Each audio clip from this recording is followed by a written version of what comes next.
नमस्कार.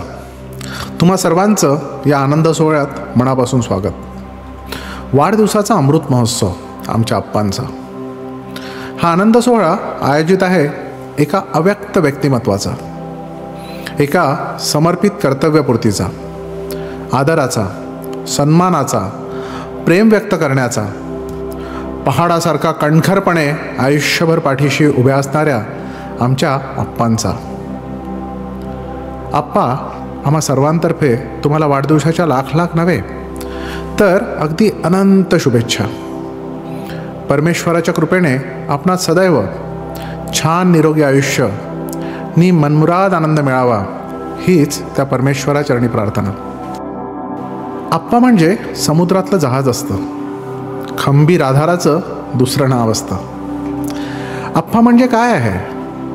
जगण्याचं माप आहे, पाठीवरती थाप आहे, रागावले तरी माया अमाप आहे. आप्पा म्हणजे ध्येयाकडे नेणारी शिडी, संकट पार करणारी होडी, तिखट वागले तरी आयुष्यभराची गोडी. आप्पा म्हणजे शिस्तबद्ध धाक आहे, जगणं आपोआप आहे. आयुष्याच्या समुद्रात दीपस्तंभाची झाक आहे. ते म्हणजे आमचे आप्पा आहेत, ते म्हणजे आमचे आप्पा आहेत. एक मंतरलेला प्रवास, खडतळापासून सुखापर्यंतचा. 18 नोव्हेंबर 1950. काटोल या गावी पहाटे पहाटे पक्ष्यांचा किलबिलाट सुरू असताना एका बालकाचा जन्म झाला. वडील गोपाळराव व आई सरस्वती यांच्या आनंदाला जणू पंखच फुटले आणि त्यांनी त्या बालकाचे नाव ठेवले राम. राम म्हणजेच आमचे आप्पा. बालवयापासूनच आप्पा शांत, मनमिळाऊ व आईवडिलांची आज्ञा पाळणारे होते. अभ्यासाविषयी त्यांना फार गोडी होती. त्यांचे प्रायमरी, माध्यमिक, उच्च माध्यमिक हे सर्व शिक्षण नगरपरिषद शाळा, गव्हर्मेंट शाळा, रुईया शाळा इत्यादी शाळेत काटोल येथे झाले. जेमतेम परिस्थिती असतानाही वडिलांची अपरंपार इच्छा हे लक्षात घेता आप्पांनी नबिरा कॉलेज काटोल येथे BCom पर्यंतचे शिक्षण पूर्ण केले. कॉलेजमध्ये BCom द्वितीय वर्षात शिकत असताना आप्पांचा कर्तव्यदक्षपणा पाहून महिना 75 रुपये याप्रमाणे प्राचार्यांनी आप्पांना कॉलेजमध्ये कारकून म्हणून नोकरी दिली. आप्पांना पैशांची खूपच गरज असल्यामुळे आप्पांनी लगेच होकार देऊन नोकरी व शिक्षण दोन्ही बाजू यशस्वीरित्या पार पाडल्या. आईने हातात जेवणाचा दिलेला डबा घेऊन शिक्षणाचे वाटेवर चालणारा लहानगा राम आता मोठा होऊन आपली व घरच्यांची जबाबदारी ओळखायला लागला होता. आप्पांना पुढील शिक्षणाची ओढ जाणवू लागली. माझं पुढं कसं होणार या चिंतेत असतानाच म्हणतात ना, ज्याचा वाली कोणी नाही त्याचा वाली देव असतो. या म्हणीनुसार एके दिवशी कॉलेजमध्ये ऑडिट करायला नागपूरचे ऑडिटर अग्रवाल साहेब अचानक आले. त्यांनी आप्पांचा प्रामाणिकपणा लक्षात घेता नागपूरला येण्याविषयी सुचविले. आप्पांना त्यांचे म्हणणे पटले. 1971ला आप्पांनी आईवडिलांचा आशीर्वाद घेऊन नागपूरला परक्या गावात येण्याचे धाडस केले. या नवीन शहरात त्यांचे कोणीच नव्हते.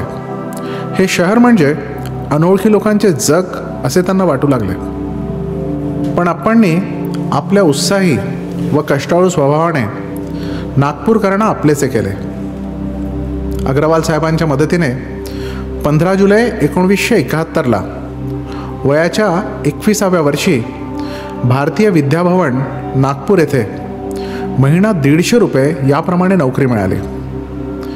त्यांची कामे समर्पण, गुजराती व भवन्स इंग्रजी मासिकांचे वितरण करणे तसेच मुख्य साहेबांच्या घरची लहान मोठी कामे करणे हे होते.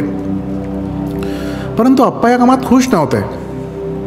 देवा, मला चांगली नोकरी मिळू दे, मला नोकरीची खूप गरज आहे, माझी परिस्थिती तूच दूर करू शकतो म्हणून आप्पा रोजच धरमपेठ गजानन माऊलींचं मंदिर तसेच सीताबर्डी येथील बुटीच्या वाड्यातील शंकराचे मंदिर येथे आपली गाऱ्हाणी देवाला सांगत असे.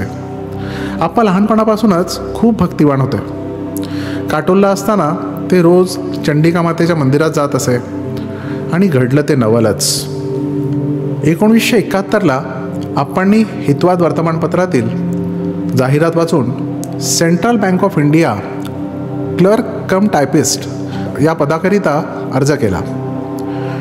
आश्चर्य काय, वयाच्या 22व्या वर्षी 20 डिसेंबर 1972ला आप्पांना central bank of India divisional office Nagpur येथे नियुक्ती मिळाली. आप्पांना व परिवारातील सर्वांनाच खूप खूप आनंद झाला. आप्पांच्या मुखातून अलगद शब्द बाहेर पडले. गजानना, तू महान आहेस, तुझ्याशिवाय तारणारा मला कोणीच नाही. तू माझ्याजवळ आहे म्हणून मी आहे, नाहीतर माझे काय झाले असते. धन्य आहेस देवा तू, तुझे खरंच मनापासून खूप खूप आभार. तुझ्याच कृपेने मला ही बँकेतली नोकरी मिळाली, कारण नोकरीच्या लिस्टमध्ये माझे सगळ्यात शेवटी नाव आहे. ते नाव तूच लिहिले याचा मला पूर्ण विश्वास आहे. बँकेची नोकरी करीत असतानाच आप्पांनी MA अर्थशास्त्र व MCOM पर्यंतचे शिक्षण खाजगीरित्या पूर्ण केले.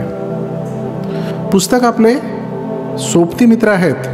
चोर चोरी करून धन चोरू शकतात, पण विद्या कोणीच चोरू शकत नाही, हे आप्पांच्या अनुभवाचे बोल आहेत. काळ जसा जसा पुढे सरकला, आप्पा विविध शाखांमधून अनुभव, सहकार्य आणि नेतृत्व यांची श्रीमंती गोळा करत पुढे जात होते. 3 ऑक्टोबर 1983 स्केल 1 ऑफिसर म्हणून बढती मिळाली. 18 नोव्हेंबर 1991मध्ये स्केल 2 ऑफिसर म्हणून मुंबईला स्थलांतर झाले. तसेच गुमथळा येथे शाखा प्रबंधक म्हणून कार्यरत असताना चंदीगड येथील समारंभात गव्हर्नरच्या हस्ते ऑल इंडिया हिंदी भाषिक प्रथम पारितोषिक आप्पा कार्यरत असलेल्या शाखेला मिळाले. आप्पांचे लग्न 3 जून 1975ला झाले. नुकतेच यावर्षी लग्नाला 50 वर्ष पूर्ण झाली. 24 ऑक्टोबर 1976ला योगेश बाबा, 17 जुलै 1978ला मंगेश बाबा यांचा जन्म झाला. आनंदी कुटुंबात आनंद अगदी दुपटीने वाढला होता. 13 मे 2007ला शाखा प्रबंधक म्हणून करसगाव येथे स्थलांतर झाले. 39 वर्ष सेवा करून आप्पा वयाच्या 60व्या वर्षी करसगाव शाखेतून 30 ऑक्टोबर 2010ला निवृत्त झाले. आप्पा आपला प्रत्येक दिवस समाजकार्यात तसेच मंदिराच्या कार्यात घालवितात. ज्याप्रमाणे बँकेत असताना युनियनची कामे करायचे, अगदी त्याप्रमाणेच कुठलेही पद न स्वीकारता आजही युनियनची कामे ते मनापासून करतात. आप्पाची ही कहाणी म्हणजे प्रामाणिकपणा, मेहनत, संघर्ष, कष्ट आणि या सर्वतोपरी यशाकडे जाण्याचा प्रेरणादायी प्रवास आहे. आमचे आप्पा साधे पण असामान्य आयुष्य जगणारे आहेत. आपण सर्वांनी त्यांच्या 75व्या अमृत महोत्सवी वर्ष या कार्यक्रमाला उपस्थित राहून आपणना शुभेच्छा आणि आशीर्वाद दिला, पानबुडे परिवाराला आनंद दिला करिता आम्ही आपले अगदी मनस्वी खूप खूप आभारी आहोत. मनापासून धन्यवाद. आप्पा, शेवटच्या 4 वेळी तुम्हाला सांगाव्याच वाटतात की तुम्ही सोबत असले की आम्हाला आमचाही आधार लागत नाही. तुम्ही सोबत असले की आम्हाला आमचाही आधार लागत नाही. तुम्ही सदैव असेच सोबत राहा. आम्ही दुसरं काही मागत नाही. Wishing you a very happy birthday Appa. Love you so so so much. Love you Appa.